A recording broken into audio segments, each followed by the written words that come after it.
I'm Aroon Shivdasani. I was born Aroon Gidwani. My parents fled partition in 1947.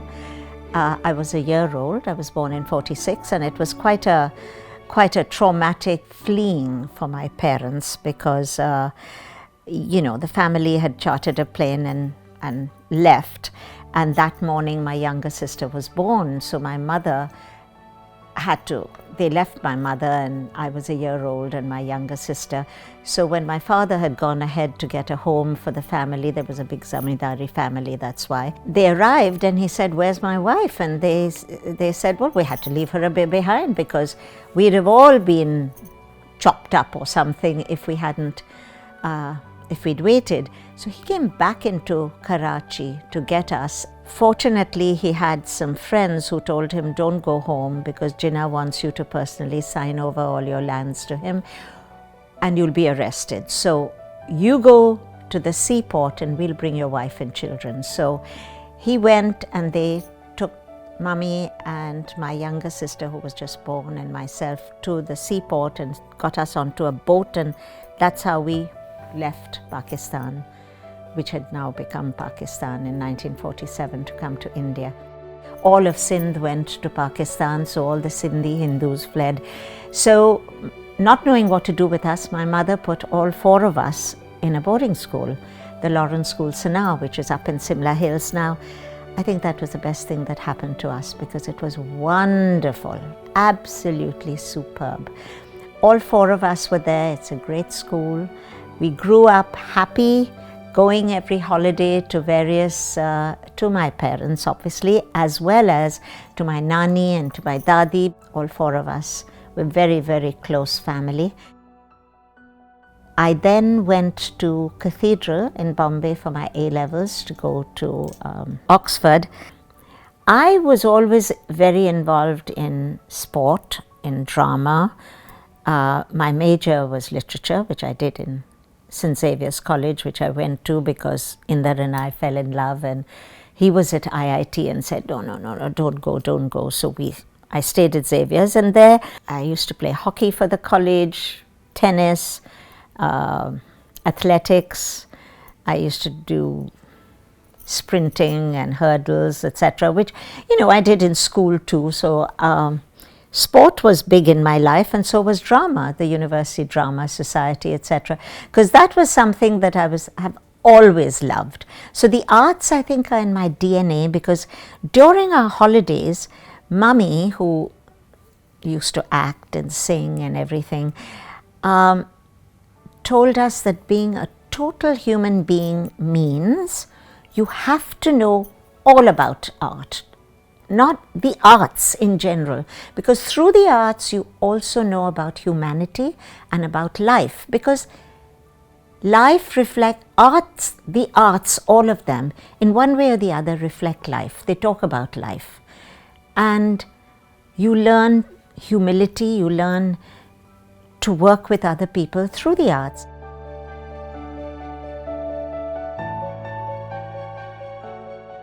My husband, Inder, went to a boarding school called Sindhya School, Gwalior, and he came down to Bombay at the same time we did because we graduated the same year, and we met at a common wedding, in Bombay, these weddings and stuff. And it so happened that one of his cousins was marrying one of my mother's cousins or something like that. And we met. And we immediately became friends. He's, in those days, I don't know whether kids do it as much now, but we used to dance a lot. We used to have a lot of dancing parties. He's an amazing dancer and I love dancing. So every party we'd have after that, there was a lot of dancing, and I think we got closer because we became each other's best dance partners. Inder and I started going steady. And the funny part is we started going steady on the 15th of August, 1964. And so he keeps saying he lost his independence that day. I keep saying, what about mine? What about mine? But it doesn't matter. That time he used to bunk IIT once a week because, it's in Powai, a little away from Bombay, and come down to college, and I'd bunk off and go to the movies with him. And one day we were at the movies and suddenly he saw his dad there and he said, "Oh my God, that's Dad's there." He said, "Now what should we do? Should we run away?" So very boldly we went up and I said, "Hello, Mr. Shivdasani." We didn't even know whether he knew we were going steady or going out. And the funny part is he couldn't get a ticket to the movie. This was afternoon. So I got him a ticket and we went and he sat between us at the movies. So that was my first introduction to Inda's dad. But he was a really fabulous fellow. I never really got on with his mum, but his dad and I had a great relationship. And as soon as he got his results, we got married. Now, we weren't supposed to get married in 1968. We were both supposed to leave for the States to come and study. And I said, "What do you mean?" Well, his dad was so tickled pink because he was a director at Westinghouse and he had arranged for Inda to do this postgraduate traineeship. So we went first to his home to tell his mother, who was most unhappy because they had just moved home. We had to go to home to tell my mother. She said, "But I'm leaving in 2 days, 3 days." We said, "Doesn't matter, Mum, we'll do it quickly." So Inda and I went to the Taj. We organized everything. This is a stupid custom in India where they have to send things to the in-laws and everything. Well, Inda got so mad. He went to his mother. He said, "Did Anu's mum send anything?" "Yes, we put it in our cupboards and all." He made them open it up, take everything, send it back. He told his mother, "I am marrying Anu. It's got nothing to do with you. It's got nothing to do with her parents." So he went to my father. There's a Sindhi expression, "Nak kati vendo," which means my nose will be cut or whatever in the public if I don't do this, etc. He said, "I don't care. I'm marrying Anu. I don't want anything from you people. I don't want anything. I want her in the sari that she's going to wear when we get married." So anyway, we had this wedding at the Taj. We were happy as birds. We went for a night to Sun and Sands because we were leaving. We left immediately. We went to Geneva for our honeymoon, had a blast, and then went to England. We lived in Bath, a beautiful little, I'm sure you know Bath, it's so beautiful. Inda was working in Chippenham and I got a job in Bath doing something in an office. In Bath, we rented this house. The landlord was upstairs, flat. We were downstairs and the river Avon was running behind. It was so beautiful in the summer that we fell in love with it and rented it. Well, come winter, in England, there's no central heating. Not in 1968 anyway. Very pretty, as I said, in summer and winter we froze. We used to keep gozandas. If you don't know what a gozanda is, it's a chamber pot under our beds because we couldn't, going to the loo, we'd probably freeze. Then Inder got admission at Imperial College. He got a scholarship there to go. So we moved to London and he went to college. I got a job at the Observer newspaper and things were much better. There were no fridges. The well-to-do people had fridges. So we rented this apartment from a Hungarian Jew who thought we were his children. So we used to keep our eggs and everything in a little cupboard with netting on it, which all English people did, near the window so it would keep cool. One day we came home and there was a fridge, a tiny little fridge that he bought us. We thought, wow, we're in clover. And being Indian, we needed heat. Now, there was a boiler, so we used to just leave it on so that the place would be relatively warm, that we'd get hot water. We had packed all our bags, were ready to go to India. Inder had been offered a job by Westinghouse too, because he'd got a scholarship from, I think it was Westinghouse, I'm not sure, and an offer of a job for Imperial College. He finished his master's and pressure from home, only son syndrome. So we said, okay, we're going home, packed all our stuff. It was with the shippers and all our friends coming through saying, don't go to India. Why are you going back to India? Come to the States. When we reached Toronto, is where we went in Canada, we were in heaven because the apartments were heated, the cars were heated, and the hot and cold water came out of one faucet. Those days used to write letters, no phone calls, they were too expensive. We used to call, we wrote to our friends in England and said, oh, guess what? You know, the water comes out of, the hot and cold comes out of one faucet.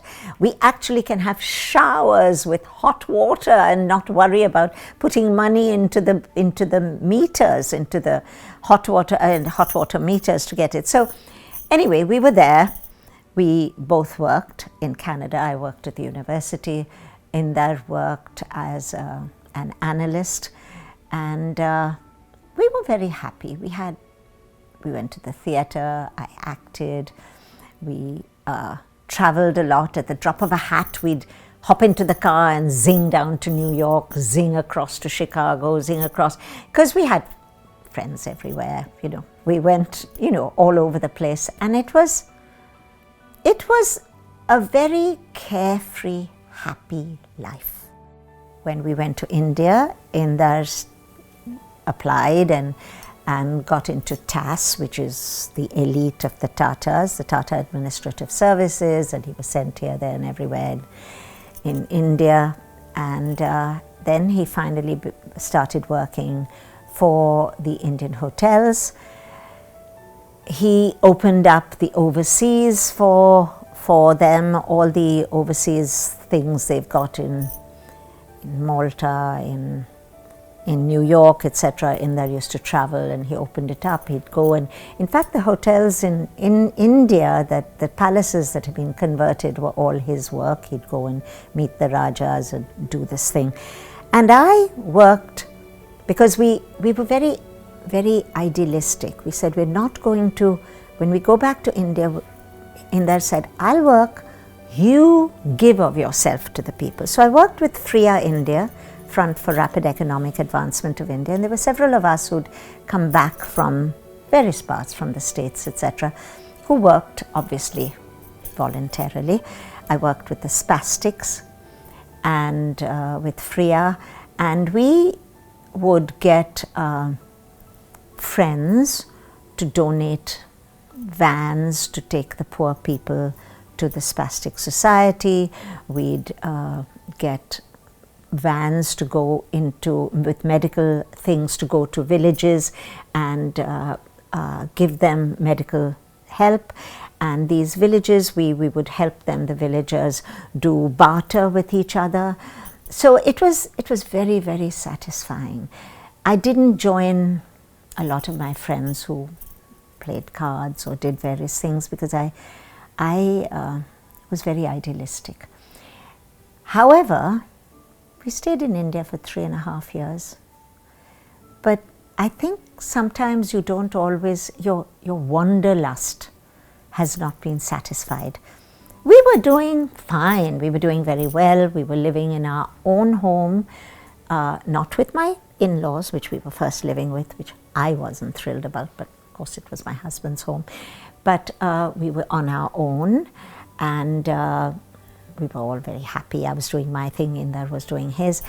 But all our friends kept coming through and saying, why are you back in the regular world? See a bit more, travel a bit more. And we thought, yeah, what the hell? So I left first. Inder said, you go first. Because, you know, his mum was convinced I was the one who was always dragging him off to various places. I said, fine. I left first. I went to Toronto, because we already had all our immigration papers and all there. And Inder followed suit. Soon after, we worked there. I worked at the university. Now this was back again in Canada, and we spent 6 more years in Canada, 6 blissful years. And then Inder got a job he couldn't refuse in Washington, so we moved there. We had, in Canada, we had just adopted our older daughter, Sasha, and she was such a fabulous bonny baby. We had wanted children for quite a while, and I wasn't able to have one. So we adopted Sasha in Toronto, and we went down to check out Washington. The funny part is that I'm going to go back a little bit on leaving Canada. When we were in Canada, we adopted Sasha the year before we left Canada, and as we adopted her in October, in December, Inda's father fell very sick, and he went back to India because his father was very sick and his father died. He came back in January, and I got pregnant with my little one, Misha.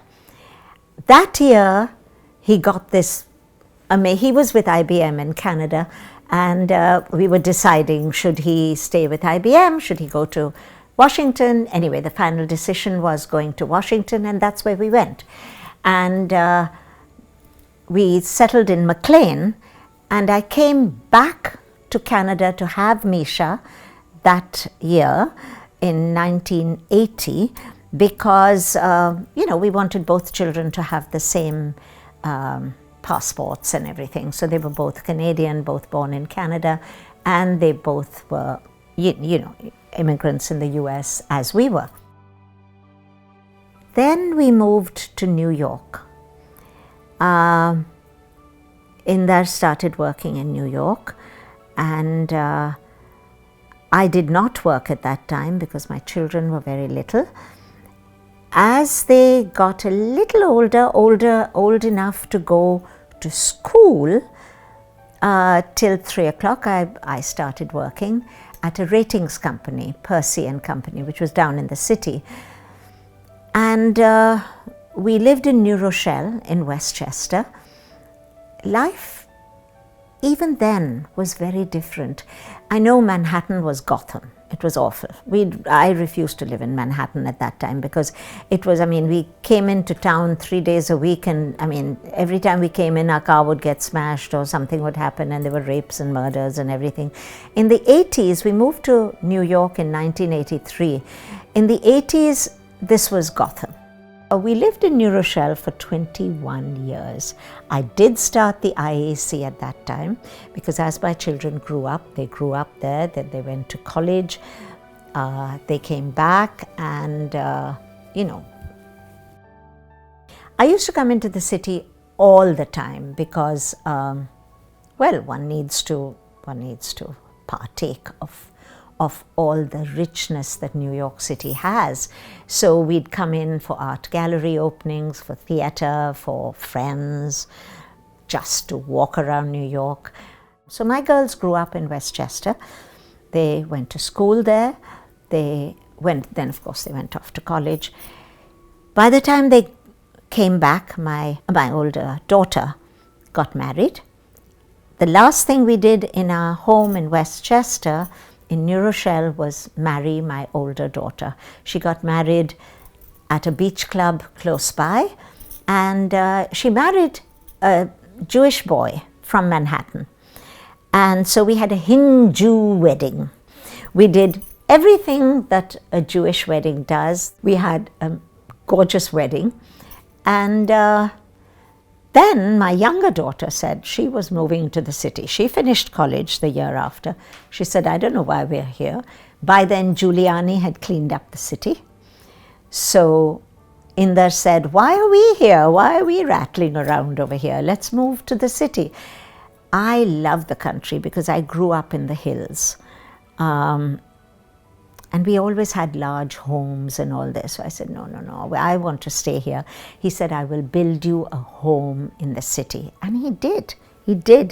He got this wonderful 4,000 square foot loft on 25th and Park, which he gutted. It was a fish and tackle store, completely gutted, and made the most amazing home out of it.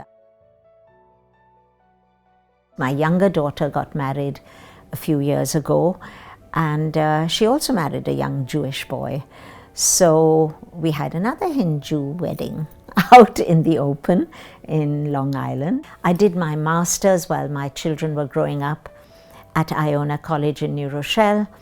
I started the IAC, and that's the Indo-American Arts Council, because there was nothing. I was very involved in the arts. I told you my DNA is the arts because of my mother.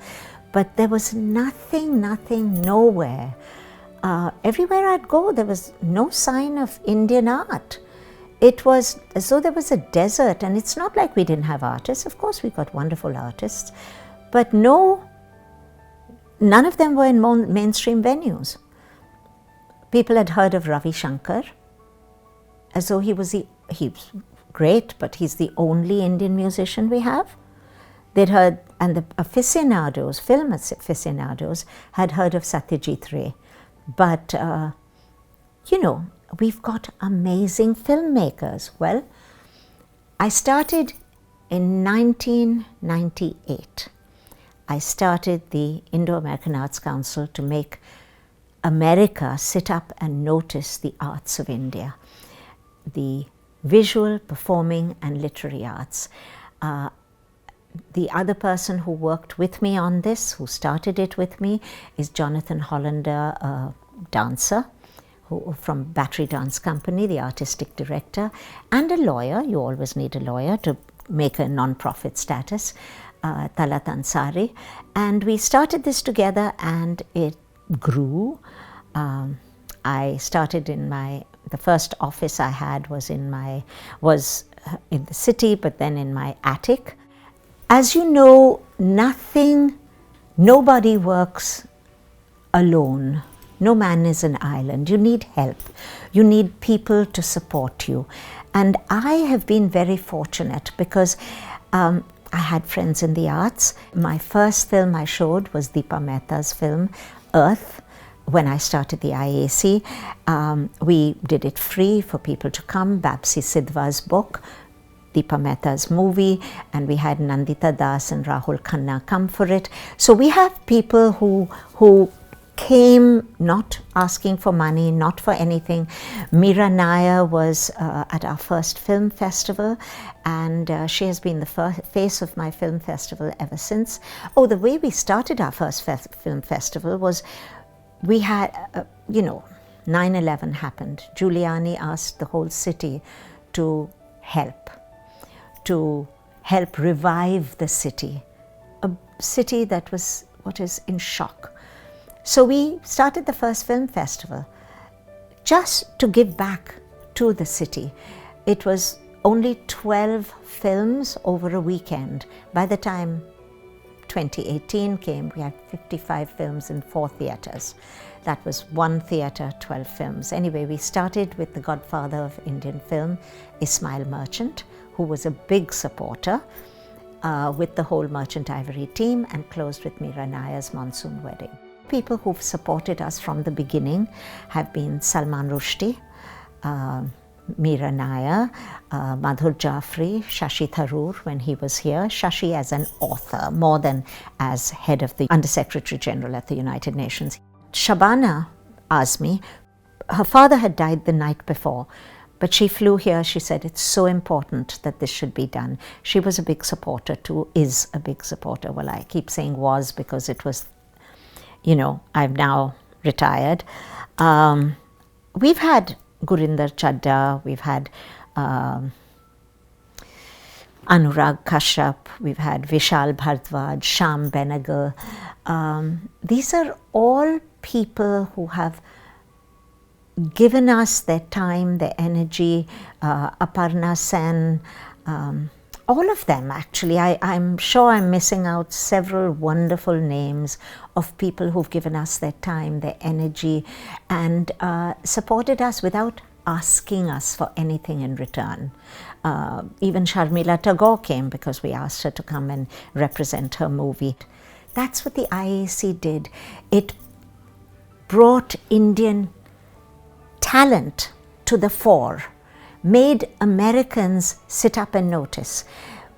When we started, there were no Indians on television.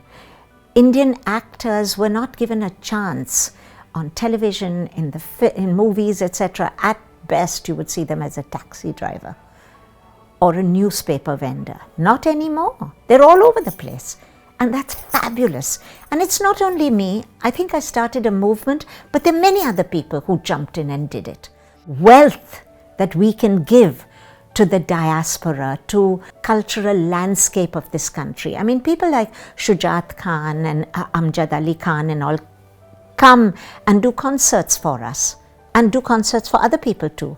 And Americans actually flood their concerts too. Hari Prasad Chaurasia came for us. Zakir Hussain lives here and does these things. All these are Indian and they do brilliantly here. My friends always seem to come through for me, and I'm sure I'm going to forget many of them, but some of them, you know, whether they give a little bit or a lot, always helped me especially when there were down times. Dinyar and Ashish Devitri, Victor and Tara Menezes, Nari Pohani, Arjun and Anjali Matrani, Jaswant Lalwani. There were others who gave me a little bit each time, Nirja, Sethi, Chandrika Tandon, etc. But, you know, I'm sure I'm forgetting many names, but there were people who, my friends, always seemed to come through and seemed to give me money. Talat Ansari, Dilip Advani, Veena Advani, who always gave us awards for the festival from day one. And she just donated them, had them made, shipped them to us, got them to us every year. So there were so many friends who came through, and I think that besides all the sponsors who we were constantly going after,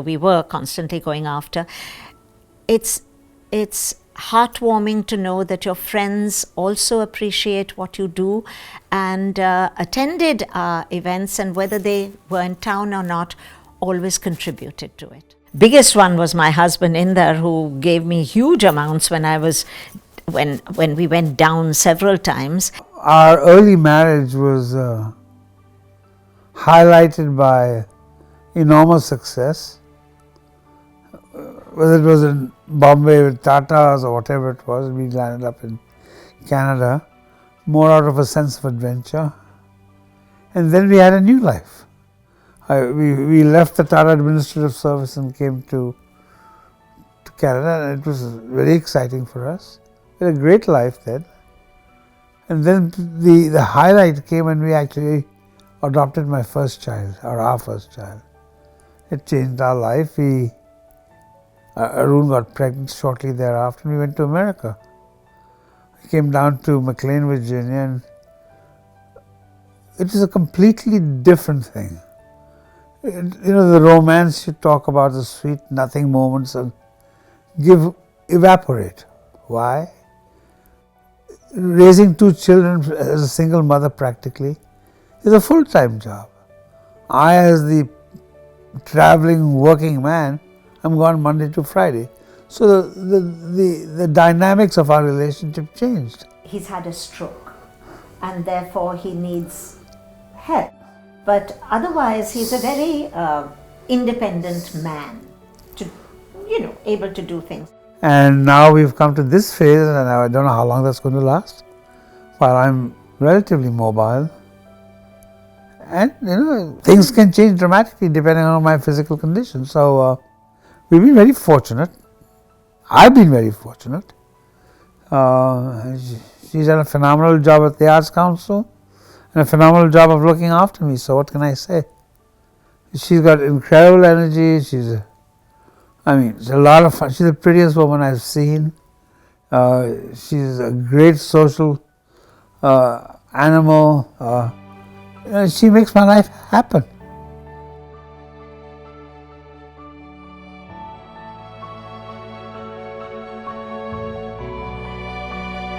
Since then, it's grown, and we had a dance festival, a music festival, a film festival, a lit fest, an art exhibition that traveled, and an amazing, amazing set of audiences who loved what we did.